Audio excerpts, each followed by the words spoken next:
Assalamu alaikum dear students. In today's lecture we are going to discuss topical and transdermal drug delivery system. In previous lecture we have studied ointment, which is a form of topical drug delivery system.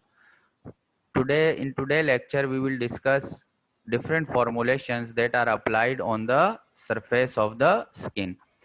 In previous lecture, we have cleared that what are transdermal drug delivery system, or TDS, we can say that transdermal system, or what are the topical preparations.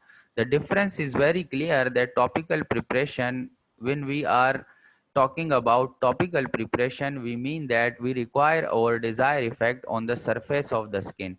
While in transdermal drug delivery system, we need systemic absorption of the drug. So the difference is clear, and now let's proceed for today topic. Today topic is creams. Students, there are few things that must be considered while we are formulating topical preparations, and these are the particle size of the your active ingredient. Particle size of the active ingredient, its properties, and why particle size is important? Because particle size affect the bioavailability. So let's discuss creams. According to British Pharmacopoeia, creams are formulated to provide preparations that are essentially miscible with skin secretions.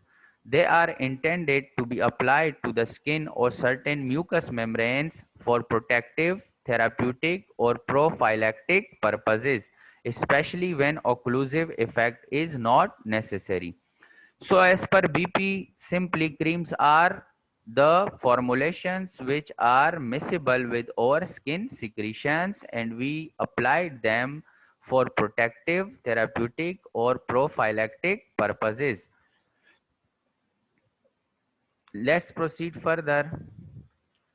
According to USP, creams may be defined as semi-solid emulsions of either oil in water or water in oil type. So students, creams are emulsions, and we have discussed what are emulsions in our physical lectures. Hope the topic of emulsions you have studied, and now it will be easier for you. Or British or United States Pharmacopoeia also defined creams as a semi-solid emulsions usually medicated. Semi-solid emulsions that are usually medicated means they contain a therapeutic agent and active pharmaceutical ingredients, and these are intended for external application. Let's proceed further. Pharmaceutical cream, students. Pharmaceutical creams, as we have discussed, are semi-solid preparations. Their consistency is less than ointments, and they containing one or more medicinal agents dissolved or dispersed in either water in oil emulsion or an oil in water emulsion, or in an another type of water washable base. So creams are semi-solid preparations, and they consist of two phases, that is water in oil or oil in water.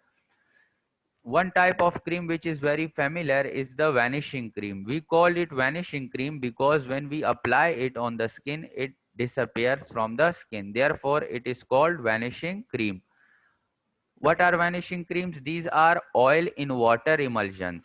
Means water is the continuous phase and oil is the dispersed phase, containing large percentage of water and stearic acid or other oleaginous components.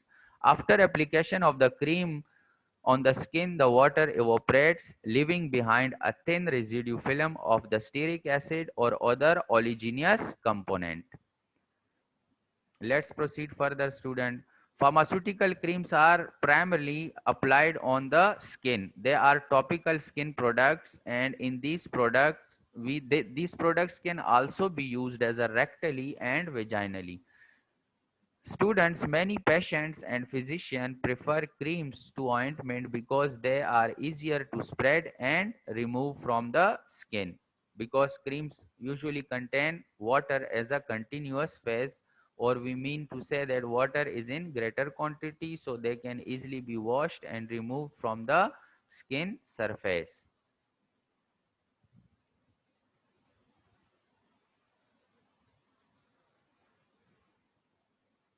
Now types of cream, students, on the basis of formulation. As we have discussed, oily creams means water in oil. Oil is the continuous phase.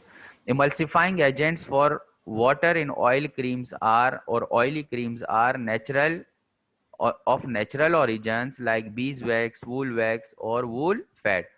These creams have certain properties like they are emollient, means produce cooling effect. They are creamy or white or translucent and stiff. Creamy in appearance, white or translucent and stiff. Next type is oil in water. Here these are also called aqueous creams because water is a continuous phase. They require synthetic waxes. It is, for example, ceto, macrogols, and macrocosm are the synthetic waxes that are used in the formulation of aqueous creams. The properties of aqueous creams are: causes rapid absorption and penetration, thin, white, and smooth in consistency. These are the properties of aqueous based creams. Now students, method of preparation of creams. There are two methods that are used and we have discussed these methods in physical classes. So let's start it. What is trituration? Trituration is a method which is used for the formulation of creams. By trituration we mean that this method is used for the finally divided insoluble powder particles or liquids. Insoluble powders are added by geometric dilutions. By geometric dilution, we mean that simply it is the pharmaceutical process that thoroughly mix a small quantity of drug with a large amount of diluent so that a proper mixing could be ensured. In trituration methods, liquids are added by making well in the center. Air pocket formations should be avoided. Use glass slab and small quantities are mixed. For small quantity we use glass slab and for large quantity we use mortar and pestle. When we require to mix large quantity we use mortar and pestle. When we require to mix small quantity then we use glass slab. Trituration method. After trituration there is another method which is called leviation. By leviation, we mean that we will reduce the particle size of the substance with the aid of a liquid. Trituration is also a particle size reduction process, but during trituration we do not add any liquid while we are reducing the particle size of the formulation.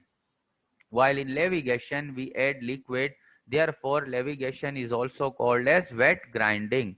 This process is called wet grinding. Incorporation of insoluble coarse particles, also known as wet grinding. If you are going to add insoluble coarse particles, then we will have to apply wet grinding method. Insoluble coarse powder is rubbed with the molten base or liquid or a semi-solid base. These are the bases which are used for the preparation of creams. A considerable shearing force is applied to avoid grittiness. Trituration and leviation, this line is for their difference, is the size reduction without addition of liquid, which is called trituration, and while with the addition of liquid the size reduction process is called leviation. Hope the difference is clear. Now students,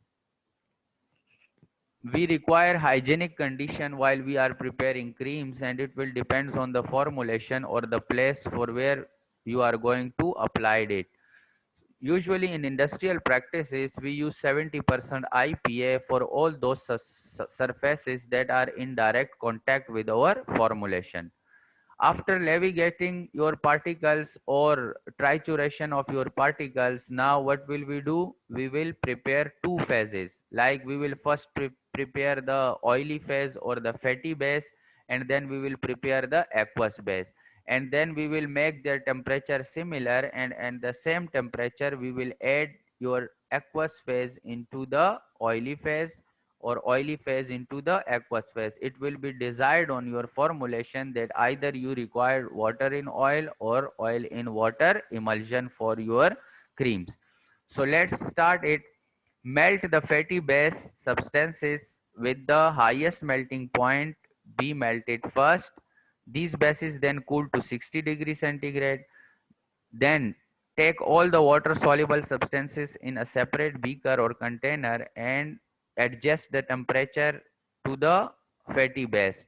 Means if the temperature of the fatty base was 60 degrees centigrade, we will have to adjust the aqueous phase temperature to the 60 degrees centigrade. Both the phases must have same temperature while you are incorporating it with one another.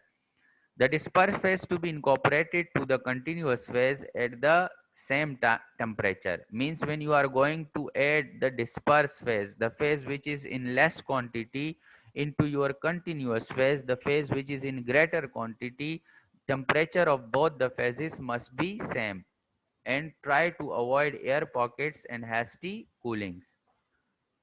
Next, students, if we are going to incorporate solid ingredients into cream base, you can incorporate soluble solids, insoluble solids, coarse powder, fine powder. Fine powders are usually incorporated by geometric dilution, while coarse powder should be placed in the center, and then by the method of ligation we can induce coarse powders into cream base. As far as insoluble solids are incorporated by using tile and spatula or mortar and pestle by using doubling technique. What is doubling technique, students? You will have to find the answer for it in your assignment book. Soluble solids. Soluble solids are added to the molten cream at the lowest possible temperature and the mixture stirred until cooled. Because these are soluble in your cream bases, therefore we require minimum temperature, possible lowest possible temperature, so that the evaporation can be reduced. Now let's proceed further. Incorporation of liquid. If we are going to incorporate liquid in our formulation, there are two types of liquid, may be volatile or miscible liquid, non-volatile or miscible liquid, and volatile or immiscible liquid. These are incorporated in a cream base. For example, non-volatile miscible liquid. Non-volatile means it will not evaporate while you are adding it, means there will be no effect on heat. Miscible means soluble. They are soluble with your ingredients. So these may be mixed with the molten cream. The base which you have prepared, you can mix it non-volatile or miscible liquid in that base in evaporating basin. If a pre-prepared base is to be used, then follow procedure for volatile or immiscible liquid. If you have already prepared your base, then we can use this method. For example, coal tar. Coal tar is immiscible, should be triturated with creams on tile. If you are going to add coal tar in your cream, you will have to triturate it on a tile. A very small amount of cream should be placed on the tile and a well made in the center. Small quantities are folded gently to avoid splashing from the sides. Now students, let's proceed further. Our next topic in TDS and topical drug delivery system are lotions. Lotions, has students, you know that lotions are formulated either as a solutions or suspension. So lotions are either solution or suspension. But in addition to these, they also contain therapeutic agents and may contain some other formulation additives like alcohol. Alcohol in lotion act as a coolant or as a co-solvent. Humectant are those substances which inhibit the evaporation of moisture from the skin, or you can say that humectant, these act to retain, means to retain, it will protect moisture, evaporation of moisture from the skin after the application of lotion. The most commonly used example is glycerol. Glycerol is the most commonly used humectant.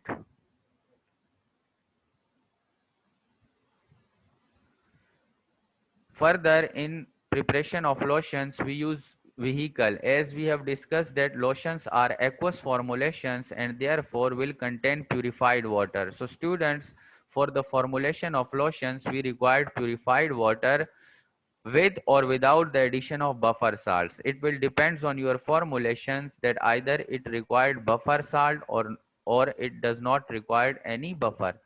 Next thing in the formulation of lotions are preservative, as we have discussed in our physical classes during discussing different types of dosage form, that preservatives are those agents that inhibit the growth of microorganisms in your formulation. So we also use preservatives in the formulation of lotions. As we have discussed, lotions are formulations in which we use to suspend our active ingredient. If our active ingredient is suspended in lotion, then for the physical stability, we will require a suspending agent. So we can also use suspending agent in the formulation of lotions. Student, next topic in the topical formulations are liniments. Liniments are alcohol or oil based solutions, means these are solutions maybe of two types, either alcohol based or oil based, that are applied externally to unbroken skin with gentle rubbing. So students, what are liniments? Liniments are alcohol or oil based solutions that are applied externally to unbroken skin with gentle rubbing. There are two types of formulation for liniments. Number one, alcohol base. If we use alcohol as a base, alcohol based liniment act as a counter irritant and rubeficient and may act to increase the penetration of drug through the skin. By rubeficient, we means that it will renders your skin red after application. In addition, these formulation will provide a cooling effect due to the evaporation of alcohol base. Examples are soap liniment BPC. BPC stands for British Pharmacopoeia Codex, is an example of an alcohol-based liniment. Let's proceed further, students, in liniments. Now, the second type is oil-based liniments. Oil-based liniments are employed for condition in which a massage effect is required. Typical oils used for this purpose are arachis oil and cotton seed oil. In oil-based liniments, we use arachis oil or cotton seed oil. Liniments are normally employed for the treatment of inflammatory conditions. If there is an inflammation, then we applied liniments. Sciatica and neuralgia are the examples of inflammations for which liniments are used. Example of oil-based liniments include camphor liniment BP and methyl salicylate liniment BP. In general, there is no other excipient used in the formulation of liniment except we have discussed. Next formulation are collodions. Students, collodions are solution of pyroxylene, a nitrated cellulose. How we obtain pyroxylene? Pyroxylene is obtained by treating cellulose with nitric acid and sulfuric acid. After obtaining pyroxylene, we add castor oil and resins in an organic solvent which is composed of alcohol and ether. These are normally applied to dry skin using a brush applicator and following the evaporation of the solvent, while from will form an occlusive film on the surface. When we applied collodions on the skin with the help of brush, after the removal of the or evaporation of the base, there will be a film of the substance on your skin, and that is called occlusive film. Collodions may contain therapeutic agents, e.g. examples of collodions are collodion and salicylic acid collodions. Collodions, we have discussed that it is a pyroxylene solution. So what is collodion? This is a solution of pyroxylene in a solvent composed of 3 parts and ether and 1 part alcohol. This forms an inflexible, mechanically strong film on the skin and is normally used to seal abrasions. Abrasions are small cuts that are present on the skins. For their sealing, we use collodions. The film may be rendered more flexible by adding 2% camphor and 3% castor oil to the above formulation. then it will be termed as flexible collodion. Inflexible collodion can be converted into flexible collodion by adding 2% camphor and 3% castor oil. The oil acts as a plasticizer. By plasticizer, we mean that it will facilitate the use of the product over flexible areas, whereas the presence of camphor renders the film waterproof. It will not let the water to evaporate from the skin. Next, students, example of collodion is salicylic acid collodion. This is a solution of salicylic acid 10% and is used for the treatment of warts. Warts are the skin abnormalities which are caused by virus. Students, in topical and transdermal preparation, we have discussed in today's lecture that what are creams, and then we have discussed that after creams what are lotions, then after lotions liniments, and then collodions. In the next lecture, inshallah students, we will discuss about the transdermal drug delivery system, the components of the transdermal drug delivery system, how they interact with one another, and different aspects of transdermal drug delivery system. Thank you very much for listening.